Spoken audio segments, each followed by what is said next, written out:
नमस्कारम सद्गुरु। मुझे नींद ना आने की और चिंता करने की बीमारी है। क्या आपके पास कोई सुझाव है कि मैं बेहतर नींद कैसे ले सकती हूँ? यहाँ बहुत सारे विशेषज्ञ हैं कि वो यहाँ बैठे बैठे भी सो रहे हैं।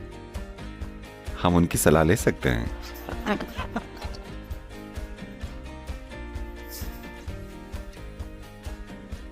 आप बस थेम्स नदी में छलांग लगा दीजिए और अगले 2 घंटों तक नदी की धारा के विपरीत तैरिए। आप रात में अच्छे से सोएंगी। हाँ, बेशक, मैं सच कह रहा हूं। अब हर चीज के लिए हमारे पास नाम है। ये चीज लोगों के लिए उपलब्धि की तरह बनती जा रही है। मैं एक इंसोम्नियाक हूं, मैं एक एनोरेक्सिक हूं, मैं ये हूं, मैं वो हूं। मैं चाहूंगा कि आप बस ऐसा बोलें, मैं एक झमेला हूं।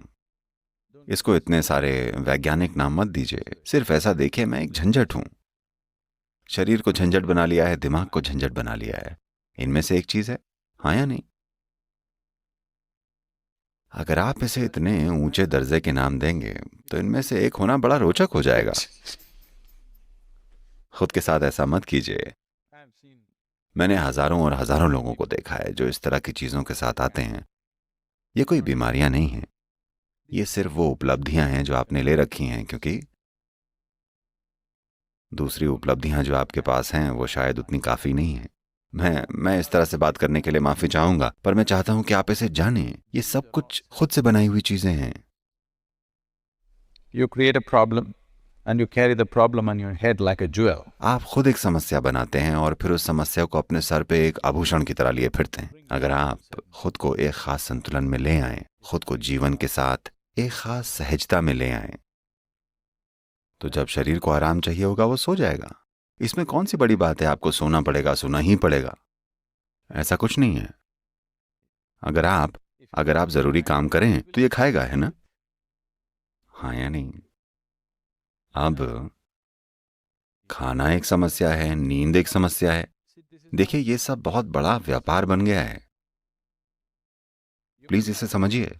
आपको कुछ समस्या होनी चाहिए ताकि देश की आर्थिक व्यवस्था को सहारा मिले। वो एक चीज आप कर रहे हैं। दवाइयों का उद्योग है, चिकित्सा उद्योग है, बीमारी उद्योग है। ये सब धड़ल्ले से चल रहा है क्योंकि हर कोई उन चीजों को ऐसे ढो रहा है जैसे वो किसी तरह का ताज पहने हैं। आप अपने सिस्टम को एक खास तरह की सहजता पे लेकर आइए, भागीदारी के साथ लाइए। और कुछ नहीं, इसका और कोई इलाज नहीं है। ऐसा कुछ साल पहले हुआ। अब हमने इसके नाम में संशोधन कर लिया है और अब ये ईशा रिजुवेनेशन केंद्र कहलाता है। ठीक है?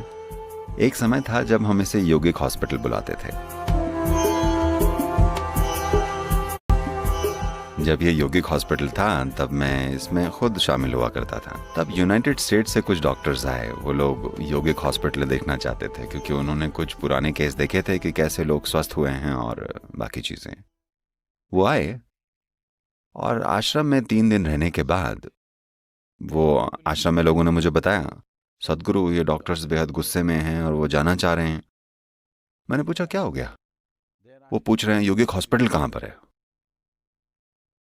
ओह, ऐसा क्या? फिर मुझे बात समझ में आई। ठीक है, फिर मैं इस ग्रुप से मिला। वो ऐसे पुफ होकर बैठे थे। हॉस्पिटल कहाँ है? मैंने कहा, हॉस्पिटल के बारे में आपकी सोच ऐसी है, वहां बिस्तर हों, लोग उस पर लेटे हुए हों, 10 लोग उनकी देखभाल कर रहे हों। हॉस्पिटल को लेकर मेरी सोच ऐसी नहीं है। मैं आपको दिखाता हूं। तो मैं उन्हें बगीचे और खेतों में ले गया और कहा, देखिए, ये सब मरीज हैं जो इस बीमारी, उस बीमारी और वो बीमारी के लिए आए हैं। मैं उनसे जो हो पा रहा है वो करवा रहा हूं और आप देखेंगे कि 10-15 दिनों में वो बिल्कुल ठीक हो जाएंगे। हमने उन्हें प्रैक्टिसेस दी हैं। वो सुबह 4:30 बजे उठते हैं, 3 घंटे साधना करते हैं, फिर 2 घंटे काम करते हैं, फिर भोजन करते हैं, फिर काम करते हैं, फिर खाते हैं। शाम होते होते उन्हें जो भी दिया जाता है वो उसे खाना चाहते हैं और रात में वो मर जाते हैं और फिर सीधा सुबह उठते हैं और 15-20 दिनों में वो ठीक हो जाते हैं। क्योंकि कुछ बीमारियां हैं जो प्रकृति में संक्रामक हैं, वो बाहर से आती हैं। ये दूसरे जीवों के आक्रमण से होती हैं। हमें इनसे मेडिकल रूप से निपटना होता है। दवा की जरूरत है क्योंकि किसी और चीज ने हमारे सिस्टम पर आक्रमण किया है। लेकिन इस ग्रह पर 70% से अधिक बीमारियां खुद से बनाई हुई हैं। आपका शरीर आपके लिए बीमारियां क्यों पैदा करेगा अगर आप कुछ गलत कर रहे हैं, है ना?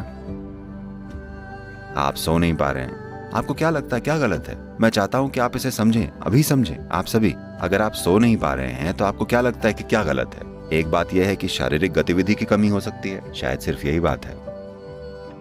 दूसरी बात यह है कि आपका दिमाग मानसिक दस्त में है। एक बार ये ऐसा चलने लगे तो दिमाग में क्या चल रहा है उस पर आपका कोई काबू नहीं रहता। डर होगा, चिंता होगी, अशांति होगी, और दुनिया से आपका जुड़ाव ऊपर ऊपर से है। आप जीवन के रूप में शामिल नहीं हैं, आप एक सामाजिक व्यक्ति के रूप में शामिल हैं, समझे से? आपका समाज सिर्फ एक नतीजा है, यह आपके जीवन का आधार नहीं है। हाँ या ना? अस्तित्व आधार है, समाज सिर्फ एक नतीजा है। हम जंगल में रह सकते थे। हर व्यक्ति के लिए सब कुछ व्यवस्थित करना बहुत कठिन होता है, इसलिए हमने तय किया कि हम लंदन में रहेंगे। इतनी सी बात है। यह सिर्फ एक खास खोज का नतीजा है। It is not the basis of your existence. Right now, society has become the basis of your existence. यह आपके अस्तित्व का आधार नहीं है। अभी समाज आपके अस्तित्व का आधार बन गया है, इसीलिए आप सो नहीं सकते, क्योंकि हर कोई आपके दिमाग में चल रहा है। आपको बस इसे इसके प्राकृतिक रूप में वापस लाना है। शांभवी महामुद्रा उस दिशा में एक सरल सी प्रक्रिया है। अगर आपको एक मजबूत खुराक की जरूरत है तो हम वैसा भी कर सकते हैं, लेकिन ये काफी होगा, आपको अच्छी नींद आएगी। लेकिन आज आपको घर चलकर जाना चाहिए, चाहे वो कितनी भी दूर हो, ठीक है? बस अपने जूते ऊपर कीजिए और चल पड़िए। अरे लेकिन जब मैं पहुंचूंगा तब तक 2 बज चुके होंगे। वो ठीक है, पर आप सो जाएंगे। समय आ गया है कि आप कुछ करिए। आप बुनियादी चीजों को तो सही से करते नहीं हैं और सतह को ठीक करने की कोशिश कर रहे हैं, ये काम नहीं करेगा। बस लोकल फुटबॉल टीम में शामिल हो जाइए, आपको अच्छी नींद आएगी। जो लोग शारीरिक रूप से खुद के बल पर सड़क पे काम कर रहे हैं, आप बस देखिए, वो एक ट्रक पर बैठेंगे और सो जाएंगे। इससे कोई फर्क नहीं पड़ता कितनी ठंड है, कितना कठोर है। आपने देखा है उन्हें, क्योंकि वो काफी शारीरिक गतिविधि कर रहे हैं। और आप एक सामाजिक प्राणी नहीं हैं, जैसा कि समाज इसे आपको बेचने की कोशिश कर रहा है। आप एक इंसान हैं, समाज तो एक नतीजा है। हम समाज में रह सकते हैं या हम समाज से बाहर रह सकते हैं। आप इसके साथ रह सकते हैं या इसके बिना रह सकते हैं।